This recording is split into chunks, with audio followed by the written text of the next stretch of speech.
দক্ষিণ আফ্রিকায় দুর্বৃত্তের গুলিতে নিহত হয়েছেন ঠাকুরগাঁওয়ের রানীশঙ্কল উপজেলার প্রবাসী সোহান। গত বৃহস্পতিবার রাতে দক্ষিণ আফ্রিকার কেতলাহং এলাকায় এ মর্মান্তিক ঘটনাটি ঘটে। নিহতের মরদেহ দেশে ফিরিয়ে আনতে সরকারের কাছে আকুতি জানিয়েছে তার পরিবার।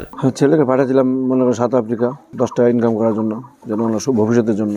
যেহেতু হলো না, মৃত্যুবরণ করলো, সরকারের কাছে একটা আবেদন যেন আমার ছেলে আমার কাছে আনে দেয়, আমি নিজের হাতে আপনাকে মাটি দিতে পারি। ঠাকুরগাঁওয়ের রানীশঙ্কল উপজেলার কাশীপুর ইউনিয়নের চিকনমাটি গ্রামের দুলাল হোসেনের ছেলে সোহান দক্ষিণ আফ্রিকায় একটি মুদি দোকানে কাজ করতেন তিনি। তার মৃত্যুর খবরে শোকের ছায়া নেমে এসেছে পরিবারে।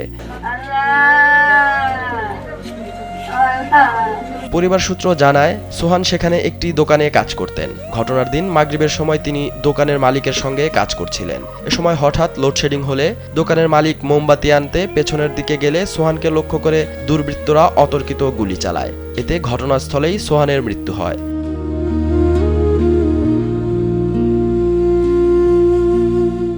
ছেলের শোকে কাতর মা শাহিনুর বেগমের কান্না যেন থামছেই না। নিজের সহায় সম্পদ বিক্রি করে ছেলেকে দক্ষিণ আফ্রিকায় পাঠিয়েছিলেন উজ্জ্বল ভবিষ্যতের আশায়, কিন্তু দূরদেশে দুর্বৃত্তের গুলিতে মৃত্যুবরণ করেন ছেলে।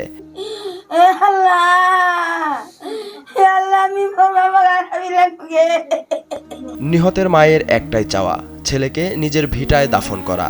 এজন্য সোহানের মরদেহ দক্ষিণ আফ্রিকা থেকে দেশে ফেরাতে সরকারের সহযোগিতা প্রার্থনা করেন শাহিনুর বেগম।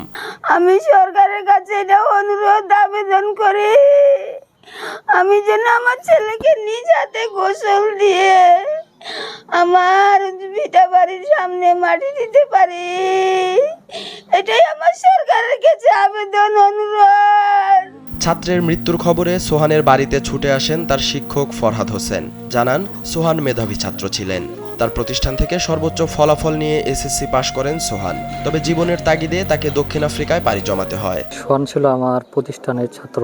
সে 2025 সালে আমার প্রতিষ্ঠান থেকে সে এসএসসি পরীক্ষা দেয়। মেধাবী ছাত্র ছিল এবং সর্বোচ্চ সে রেজাল্ট করেছে আমার প্রতিষ্ঠান থেকে। সাউথ আফ্রিকা গেছিল যে আসলে এই পরিবারের তাগিদের জন্য পরিবারে কিছুটা উন্নতি করতে পারে। শেষে এরকম ঘটনা শোনাতে আমি খুব মর্মাহত। নিহতের আত্মীয়রা জানান, অনেক কষ্টে ধার দেনা করে সোহানকে দক্ষিণ আফ্রিকায় পাঠানো হয়েছিল। হঠাৎ তার মৃত্যুর সংবাদে পরিবার শোকে ভেঙে পড়েছে। তবে কী কারণে তাকে হত্যা করা হয়েছে তা নিশ্চিতভাবে না জানা গেলেও গুলিবিদ্ধ হয়েই তার মৃত্যু হয়েছে বলে নিশ্চিত হয়েছেন তারা। সালাউদ্দিন সাজু, কালবেলা।